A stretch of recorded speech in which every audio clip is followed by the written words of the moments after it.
Hello bachcho, let's read the question. So the question over here says, what is the major advantage of producing plants by micropropagation? ये पूछ रहे हैं कि micro propagation से plant grow करने की क्या क्या एडवांटेजेस है। सबसे पहले माइक्रो प्रोपगेशन क्या होता है? माइक्रो प्रोपगेशन एक टेक्निक है जिसमें हम किसी भी प्लांट के टिश्यू को लेते हैं, एक कल्चर मीडिया में ग्रो करते हैं और फिर एक नया प्लांट बनाते हैं। तो इस पूरी टेक्निक को कहते हैं हम micro propagation. So micro propagation is a technique of growing new plant from a tissue grown in culture media. Culture मतलब ग्रो करना, कल्चर मीडिया, मीडिया मतलब खाना।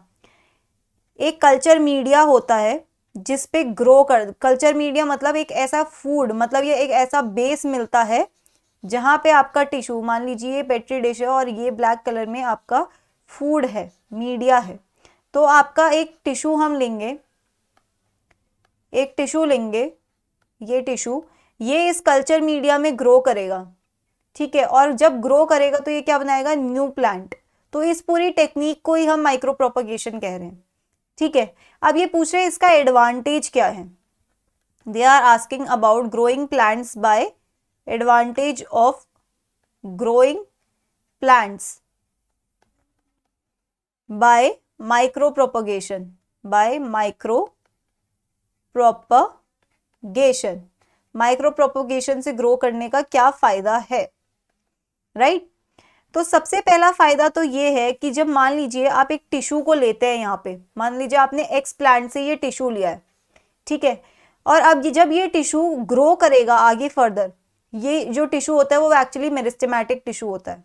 मेरिस्टेमेटिक टिश्यू मतलब वो डिवाइड कर सकते हैं, मेरिस्टेमेटिक टिश्यू मतलब जो ग्रो कर सकते हैं, डिवाइड कर सकते हैं।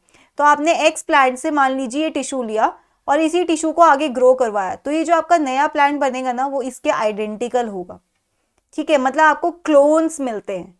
तो एक एडवांटेज ये होता है कि it helps in growing clones, growing clones of plants, ठीक है।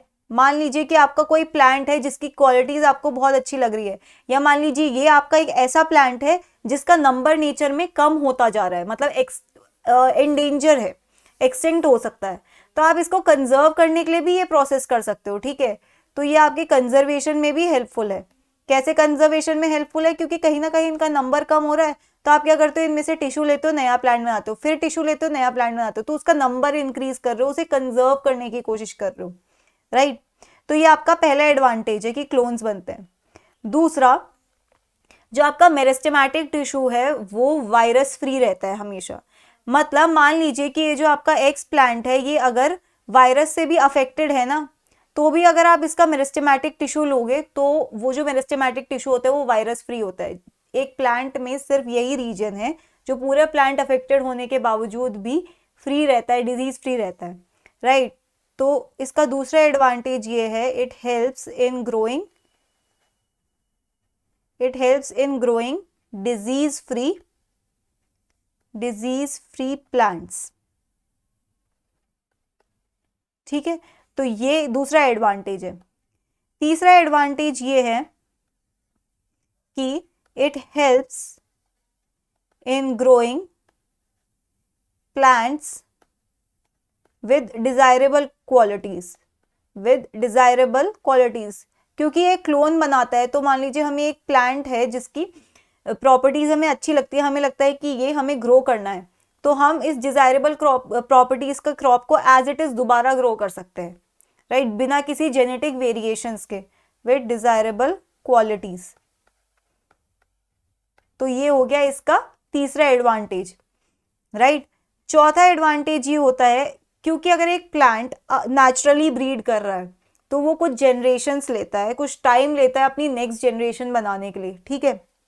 लेकिन जब आप माइक्रो प्रोपेगेट करते हो तो आपको बहुत सारे प्लांट्स, मतलब अगर आप प्लांट से एक मेरिस्टेमेटिक टिश्यू का एक पोर्शन भी ले लेते हो तो आप एक ही टाइम पे बहुत सारे प्लांट्स ग्रो कर सकते हो, एक ही टाइम पे, और ये शॉर्ट पीरियड ऑफ टाइम में हो जाता है. So fourth advantage is it helps in growing plants. It helps in growing many plants in short period of time.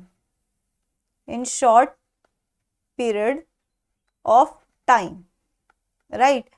तो मतलब ये क्लोन्स बनाने में मदद करता है, डिजीज फ्री प्लांट बनाने में हेल्पफुल होता है, कम टाइम में इसमें ज़्यादा प्लांट्स बन सकते हैं क्योंकि हमें एक माइक्रो प्रोपेगेट ही तो कराना है, पूरा process of breeding pollination involve नहीं होता है इसमें. चौथा ये है कि ये डिजायरेबल क्वालिटीज वाला अगर हमें प्लांट मिल चुका है एज इट इज, तो उसे जस्ट हमें उसके क्लोन्स बनाने हैं, उसके लिए भी ये प्रोसेस हेल्पफुल होता है. So that's it for the answer. I hope you understood it well. Best of luck.